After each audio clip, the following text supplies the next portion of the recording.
Welcome to the 12th message of our series, Fight for Faith, the study of the life of David. Keep watching as we see in David's life the deceptive nature and destructive potential of anger, as well as the healing and transforming power of a wise and soft answer. As we dive into this, I want to realize that, we're thinking about an issue of anger. As I think about this, all of us have done things in the past when we were driven by anger that we later regretted. We lose our temper, we end up saying or doing something that we wish that we wouldn't, we wish we could take back. And when we cool down, we go back and we usually then will apologize to the person that we've wronged, saying something like, "I'm really sorry, please, no, that wasn't like me." I mean, how many of us have said something like that? We explain we've lost our temper, and we hope that to some degree people understand that our anger is an acceptable excuse, because everyone gets angry. It's only human to get angry. And we hope that the other party accepts that anger as an acceptable excuse and sees that it wasn't us. It was the anger that caused us to act that way. Now think about that when we say a response or an excuse like, well, what I said, what I did, it really wasn't me. It was I just got angry. What we're saying is that there's a sense that our anger has caused us to lose control of our behavior. It has caused us to act in a way that is inconsistent with who we really are on the inside. Now here, let me ask you a question. From a psychological perspective, what do you call it when someone is out of control of their behavior and is acting in a way that they can't control? Insanity. That's exactly right. We call that insanity. You're insane when you're out of control of your behavior. Now, what that suggests is when we say, well, I'm angry and that wasn't me, what we're in a sense saying is that I lost control, and we're in a sense saying that when we're angry, we can be driven to a point of temporary insanity. That there's a sense that we allow our behavior to control us, and we in a sense are becoming temporarily insane. Now, I want you to realize that when we say that anger is only human, yes, that's true, that anger is an emotion, actually a God-given emotion that we all have, that we all at times will become angry. Everyone has to learn to deal with anger, but it's not only human in the sense that everyone has to be controlled by it. Anger is a choice and a habit. It's a learned reaction to frustration, which we sometimes then use as an excuse when we act in a way that we later regret. Now, the problem for too many of us at times is that when we become angry, we make the choice to run into the anger. Instead of learning to control it, we run into the anger.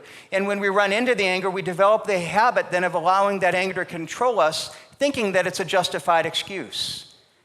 Now, let me give you a real-life example of this. I mean, it's extreme, but it's real life. Do you know that statistics show that an average of 13 people are killed each year by vending machines? Over twice as many people get killed each year by vending machines than do by sharks. And you look at that and you say, why does it happen? Because people go and they put money in a vending machine and they don't get what they expect, and they get so frustrated that they begin to tip the machine to the point that it tips over on them and crushes them to death.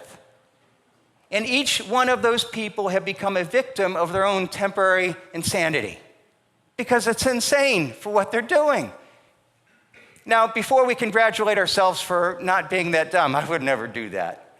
What we have to realize is that each one of us have shaken our relationships with other people when we become angry. Each one of us have crushed our spouse or our children by our words driven by anger. Or we've killed our reputation by actions that we've done when we were driven by anger. As I said in the beginning, all of us can look back in our times and we see things that we've done driven by anger that we later regret, we wish we could take back, that we would like to say, that's not me. We all struggle with anger. We all struggle with the temptations of temporary insanity. As we look at this passage this morning in the life of David, what we see is a great man, a man who is elsewhere in the Bible described as a man after God's own heart. We see in the context of this man who just the previous chapter 24, probably only a short period of time ago in time, had shown tremendous patience and grace towards King Saul, a man who was trying to kill him unjustly. And David showed patience and grace by refusing to take justice in his own hands and letting him go. And that same man is now controlled by temporary insanity of anger. And if it were not for the intervention of a woman that he had never met before, he would have, by that anger, been guilty of the murder of multiple people. Now, I want to acknowledge it's been a couple weeks since we've looked at David. So what I want to do is that I want to step back and take a minute to remember a little bit of the context of the story. Because if we see the context, it will help us understand a little bit of what's happening here. If you remember, as a very young man, David, he was probably just in his mid-teens, was thrust from obscurity into the national stage of being a national hero. He went from the youngest son of a poor family, taking care of the sheep of his dad, to next thing you know, he's being called out, and he's taking on the giant Goliath, whom he defeats, literally in the process, winning a great battle for the whole country, and becomes an incredible hero. And from that point on, he had a rise that was meteoric. I mean, he was invited then into the king's house to live in the king's household. He becomes best friends with Jonathan, the crown prince. He ends up marrying one of Saul's daughters, becomes a part of Saul's family. He is made at a very young age a general in the army and is one of the best known warriors in the whole nation. And this rise in prominence and popularity were so great that King Saul began to notice it and began not only to become jealous of the fact that he was now more popular than Saul was with many people, but he also began to become worried. He began to feel threatened. Not because anything that David had ever done. David was always nothing more than a faithful servant. But he was threatened because he was insecure in himself. And out of his own insecurity and jealousy, driven by these things, Saul became so threatened by David that he ordered him killed. And David found out about that, and he runs away. And then not only does he run away, but Saul then literally gathers soldiers to go hunt him. And so there is a period of years where David has been on the run, being hunted by King Saul. And over time, we saw that part of the story is that there's all these other people that likewise had problems that went to David for protection. And next thing you know, he's got 600 men who are part of his entourage in a sense. And he then trains these men. They become mighty warriors. And in the middle of this, David's learning to be able to rely on God and faith throughout this time. And we saw then in chapter 24, last time we were studying, that he showed an incredible act of faith and faith in God through the patience and grace that he showed towards Saul. In chapter 24, we saw that King Saul had come out with 3,000 men hunting David. And in the middle of this, as they're going out to hunt David, David's hiding in this cave, and it just so happens that Saul goes into this cave to go to the bathroom by himself, and he's by himself in the most vulnerable places, and all David's men said, okay, God gave you Saul, this is your chance to take your revenge. This is your chance to kill him. This is your chance to become the king that God promised that you would become. And David was unwilling to take matters into his own hands. He had the faith that said, no, if God's going to do that, God will accomplish that. God hasn't made me judge and jury here. I'm going to show the faith and patience to be able to wait for God to do his thing. And in the process, he shows grace towards Saul. Where Saul was, trying to kill him, he said, I'm refusing to go down to that level and to take matters into my own hands like Saul would. And so you see this incredible statement of faith and patience and grace. But in the middle of that, what's amazing is that he shows this patience and faith, but it doesn't carry over to the next story. And I think what happens here is something that is true for our own life. That often we can focus on one challenge, one relationship, one place where anger is an issue or frustration, and we can feel like we're doing so well here, but one victory in one part of our life doesn't always spill over to victories in other areas of our life. We might even read of David here and say, man, I couldn't have the faith that David had to let Saul go like that. And David might have been looking at his own life and saying, man, I'm pretty good. They all wanted to kill Saul, and I said, I have faith in God. But before he's done polishing his halo, God reveals that he hadn't won total victory. And there's an important warning here, that anger is devious and it hides within our soul. And just because we have success in one area doesn't mean that we've gained success over the whole. There's a self-deceptive nature in anger, and often that is demonstrated in transference. Now here's what happens, is we all have this incredibly complicated tendency that's true for all of us. What happens, we can see it when somebody else is guilty of it, we see it in them, we can never see it in ourselves. Here's what happens. We're mistreated by someone who has authority or control over us, or we're mistreated by someone that we feel like we can't get back. And so what we do is we don't take our frustration out toward them because we can't. But we don't deal with it fully, and what happens is we respond by taking out that frustration by mistreating someone else. Or maybe it's the environment. We're in an environment at work, and boy, we're so frustrated. We feel that we've been wronged in so many ways, and we can't set things right there, but we respond by finding another environment where we feel like we have some control or some freedom, and then we mistreat people in that environment. And so, here we are, we're angry, but because we feel it's not safe to show our anger towards that person who's wronging us, or in the context where the main problem is occurring, what we do is we take it somewhere else. We telegraph it not at the person whom we're really frustrated at, but at someone else whom it's safer to show our anger towards. We transfer the anger. We transfer the frustration from the person who is wronging us or the circumstance that's frustrating us to another person or to another circumstance where we feel it's safer to express that anger and frustration. And the problem is that we feel powerless in the one setting. We're angry, we're frustrated, we feel powerless, but then we often then compensate by trying to take another situation where we feel like we have some power and expressing our frustration and anger in that environment. And that's what I think is happening here. You have David who recognizes, Saul's king. And he's rightly looking at that and saying, well, he is the right person of authority, and it's wrong for me to be able to kill the king. And he's struggling with that, and he understands it. But in the middle of that, you've got to realize that Saul's still chasing him. And even though he's doing what's right, it's got to be frustrating for him to have Saul continuing to chase him, for him continuing to be on the most wanted list, even though he's done nothing wrong. And he doesn't deal with that frustration, and it builds. And what we're going to see is that David then responds to a situation that, yes, he was wronged, but he overreacts. And I think a big part of the reason he overreacts is because of the transference of his anger and frustration. Now, we've got to ask ourselves, when are we guilty of that? Man, it's hard to see that in ourselves. And sometimes we have to be willing to listen to someone else who sees it in us. And we have a tendency, no, it's not me. But we've got to be able to see that that's natural, unless we're careful. Now let's see what happens here. When we look at David, what we see is that he responds to a situation where he's wronged. And there is a sense of righteous anger. It's not that anger is wrong. It's not that it's wrong to feel angry. That when we look at this, again, anger is something that we are created in. God gets angry at sin. And here you have David. He receives evil for doing good. And there's a righteous anger. The problem isn't that there was anger. It's what he did with the anger. His overreaction. His temporary insanity, and it's just wanting to excuse that. So again, let's go back to chapter 25. And here's some things that there's going to be a lot in here that we've got to explain some of the culture to help you understand this.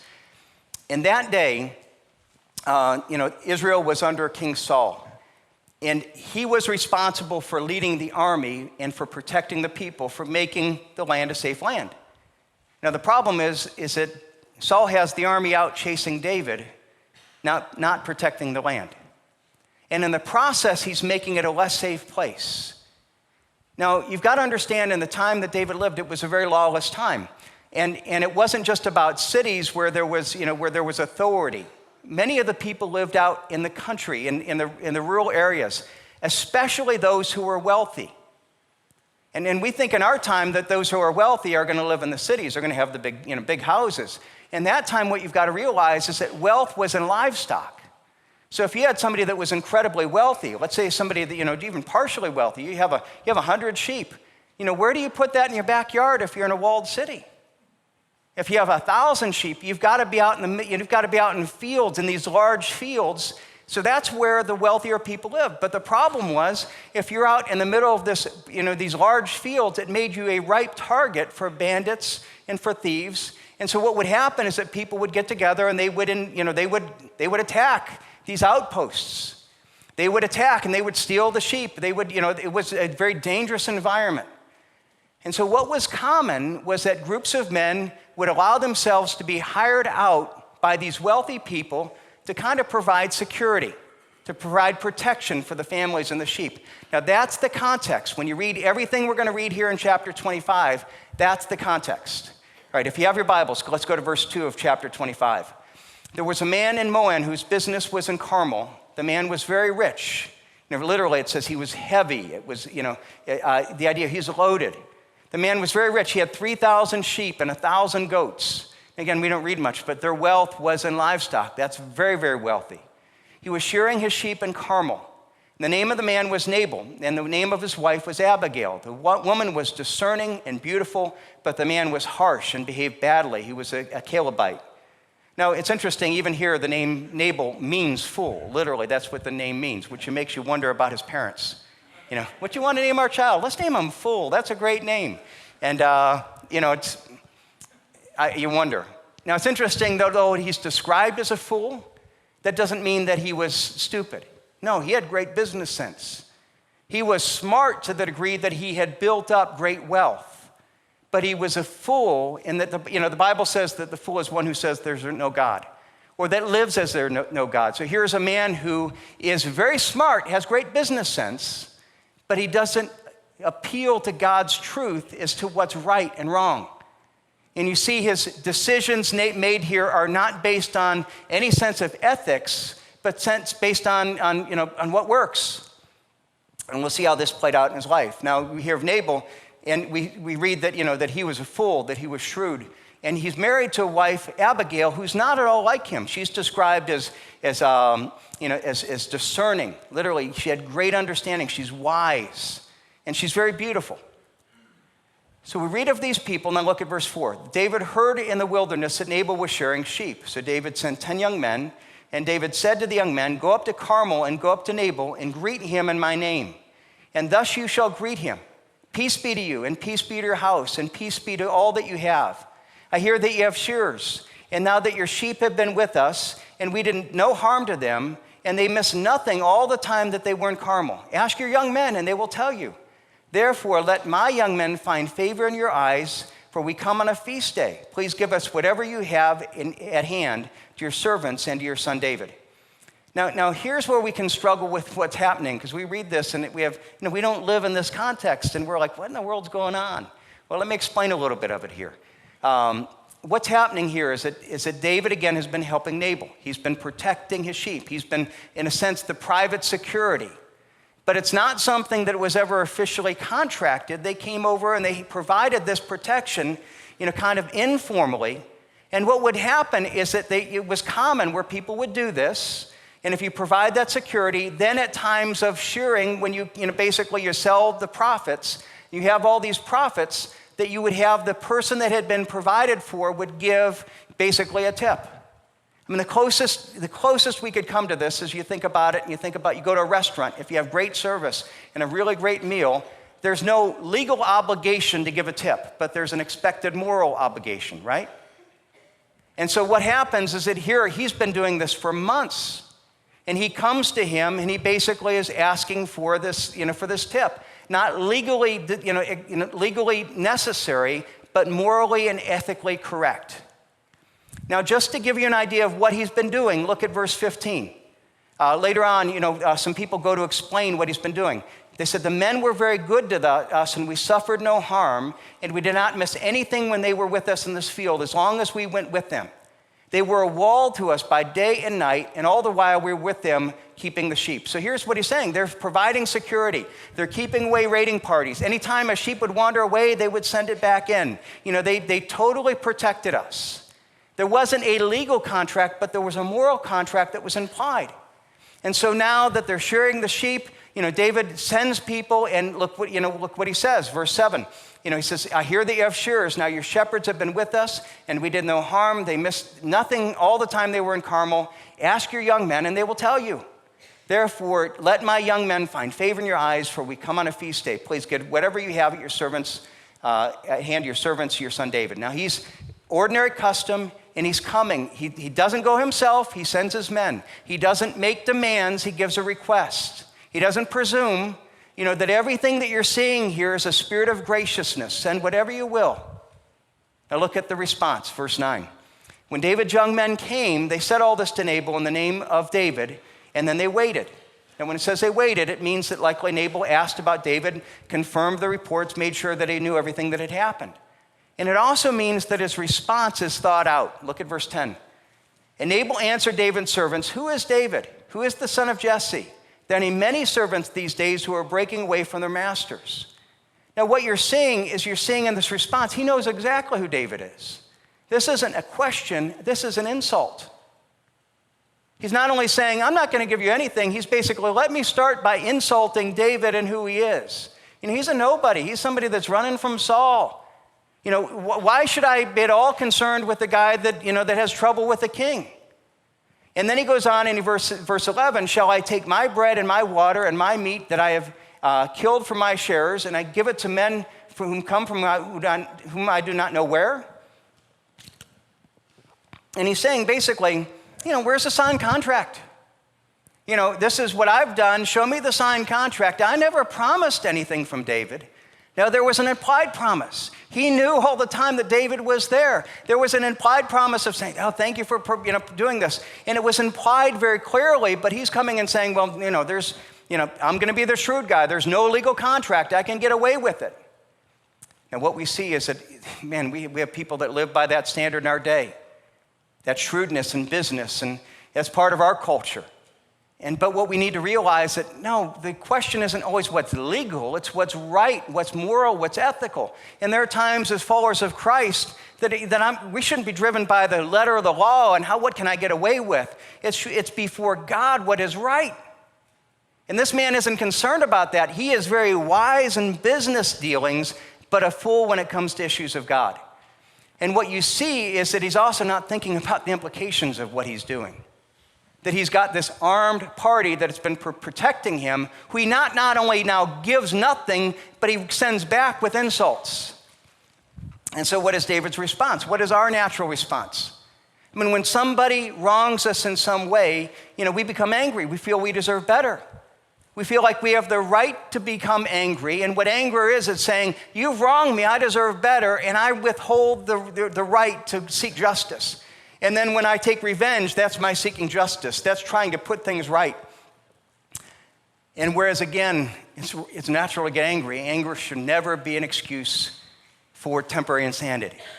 As Ephesians 4 says, it says, be angry and do not sin. We're going to be angry, but it's never an excuse for wrong, sinful behavior. Now again, David is the same man who had reason to be angry with Saul. Saul's been hunting him for years. And yet when he's given an opportunity to seek justice, he said, no, I'm going to be gracious and patient. But now when this man throws a series of insults at him, a much smaller offense, what you see is he sees red. He sees red and he's ready to go to battle. Look at what happens, verse 12. David's young men turned away and came back and told them all of this. So he tells them the whole report. Not only did we not get anything, but he just gave us insults. And David said to his men, every man strap on his sword, and every man of them strapped on his sword. And David strapped on his sword, and about 400 men went up after David, while 200 remained with the baggage. Now, I think it's pretty clear when you put on your sword, you're not going to have a chat. And it's not only that, but he's got 400 men going after Nabal. This guy's like total overkill. And again, this amazing thing is this is the same man that just a few months ago demonstrated incredible patience towards Saul. And now he's seeing red and he's driven by temporary insanity and willing to not only go kill Nabal, but all the men that are there. And I'm sure that David would respond, in fact, we see later on, he comes back and he justifies. He's walking there and he's justifying, okay, this is why this is right. And this is why, he deserves this. But here's what I want you to ask. Here we have David, who is angry because someone has insulted him and threatened him, and his response is to get an army together to go down and hunt him down and kill him. Who is that like? Saul. The thing that he's really angry at with Saul is exactly the man that he's becoming now. He's becoming like his enemy. He's letting anger allow him to become the person that he hates. And we do the same thing. We do the same thing if we're not careful. And what we need to realize is that God calls us to be people that, yes, we become angry, but it should never be an excuse to sin. That we shouldn't allow ourselves to be overcome by evil, but we overcome evil with good, with righteousness, with grace and patience. Now, in the middle of this, you have he's temporarily insane. He's going to kill. And then God intervenes through Abigail. And we see the transforming power of a soft answer and a wise response. You know, I love Proverbs chapter 15. 15:1 says this: a soft answer turns away wrath, but a harsh word stirs up anger. Look what happens, verse 14. One of the young men told Abigail, Nabal's wife, "Behold, David sent messengers out of the wilderness to greet our master, and he railed against them. And yet these men were good to us, and we suffered no harm, and we did not miss anything when we were in the fields, as long as we went with them. And they were a wall to us by night and day, all the while they were keeping the sheep. Now therefore know this, and consider what you shall do, for harm is determined against our master and against all his house, for he is such a worthless man that no one can speak to him." Now they know there's a problem. They know this was really dangerous. It's interesting, they maybe tried to speak to him, now they go to her, because they know that she's wise and discerning. And it's amazing her response. You see, she doesn't go to Nabal and yell at him, and how dare you do this, and what are you doing? Nor does she say, okay, well, let me gather the defenses and try to get everyone together. But she knew something about what it says in Proverbs: a soft answer turns away wrath.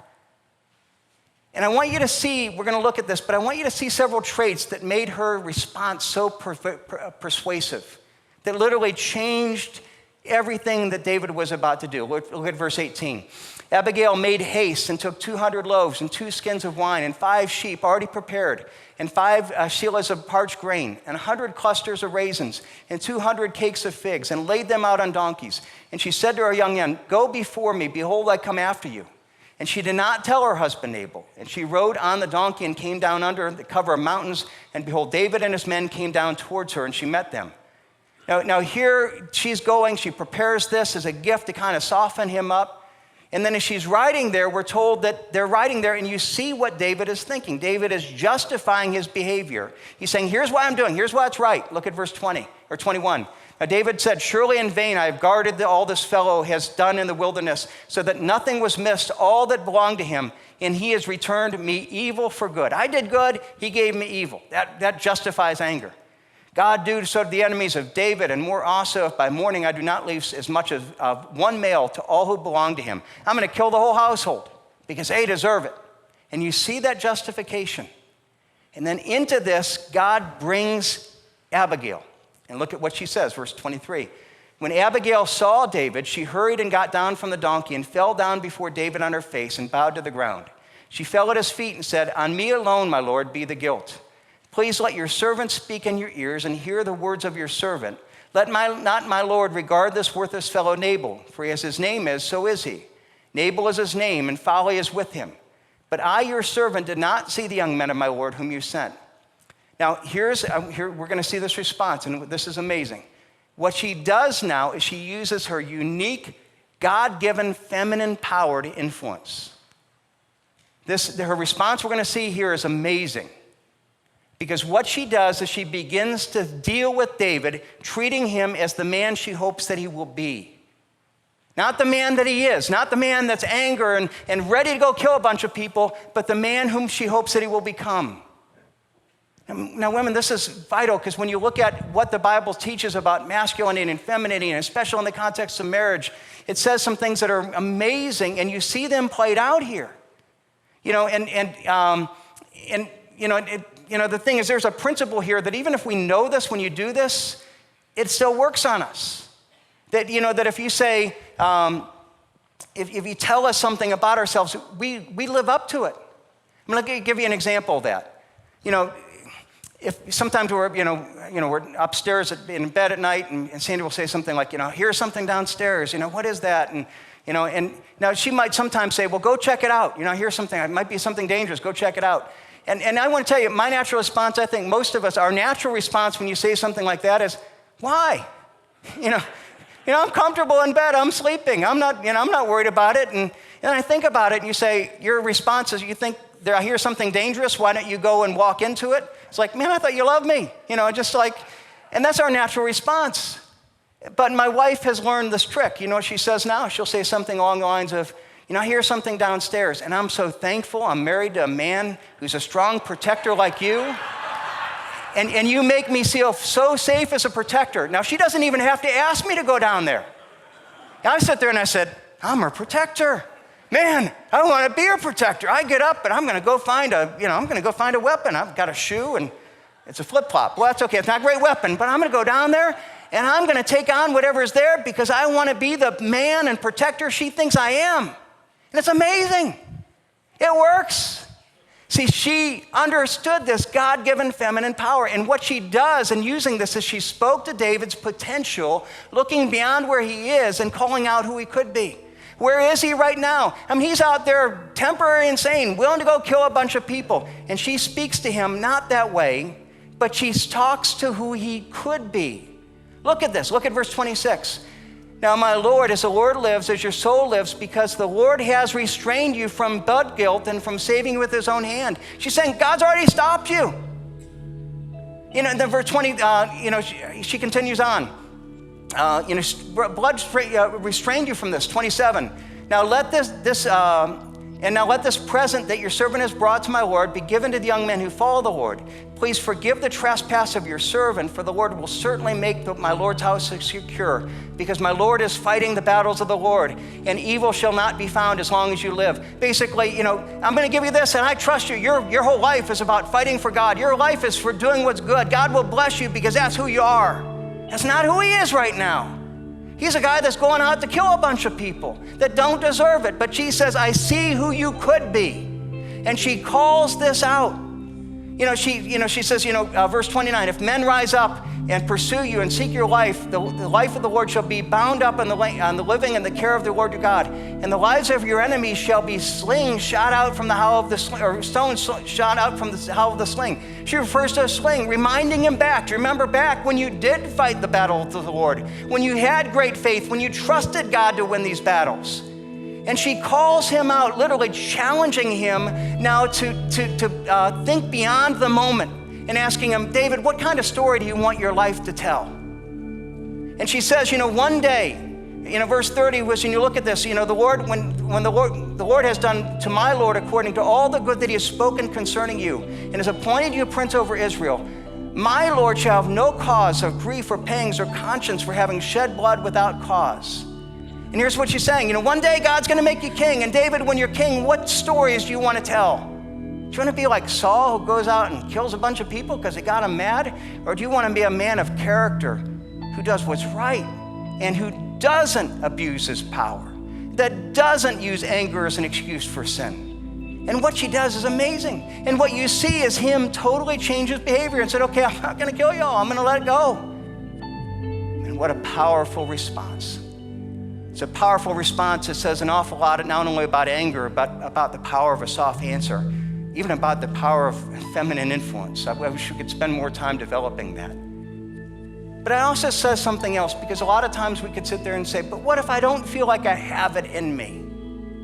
He said also echoes and shadows an incredible truth, and that is that the gospel has power to speak righteousness into our life. And I might be there and say, but I've always gotten angry, and this is who I am, but I've always done this, and I've done these things. And people could try to speak truth to us, and we're, but this is who I am. That's what we believe. And what is the power and the message of the gospel? That is who we are. The gospel is, I recognize that I am a sinner before God, that I deserve his wrath, but I ask Jesus to forgive my sins, and he gives me righteousness that I don't have. And he gives me that righteousness, and he speaks truth into my life so that it changes me and transforms me from the inside out. Look at Romans 3. It's not up on the screen, but the righteousness of God has been made manifest apart from the law. It's a righteousness that's not what we accomplish. It's not based on what we do. It's a righteousness that is from God through faith in Jesus Christ for all who believe. For there's no distinction. All have sinned and fallen short of the glory of God. All of us have these struggles, but we are justified by his grace grace is a gift through the redemption that is in Christ Jesus. Praise be to God. Because we can sit there and we can say, but I've made those mistakes and I've been insane and I'm struggling with it now. I don't know how to have victory. And man, I'm thankful for the people that have the soft answer. But how do I gain victory? Yes, there are times that we find the people and we listen and we reflect and we try to obey God, but ultimately we come and we say, God, I need you to speak truth into my life. I need you to give me righteousness that I don't have. God, I struggle with these things and I don't know how to have victory. It's not in me. You see, religion is all about what's in you, and you try harder. Faith in Christ is, God, I acknowledge it's not in me. And what I need isn't for more self-control. What I need is a heart transformation. And that comes by faith in Jesus Christ. And no matter where we're at, how many times we've messed up, how deep our struggle is, how deeply enslaved we are to anger, to lust, to all these different things that would destroy us, if we come and we say, God, I admit my need. I ask you to speak truth into my life. Speak righteous in my life that only the gospel can, he will. And are we willing to come to him and acknowledge our need and surrender to his grace, allowing him to change us from the inside out?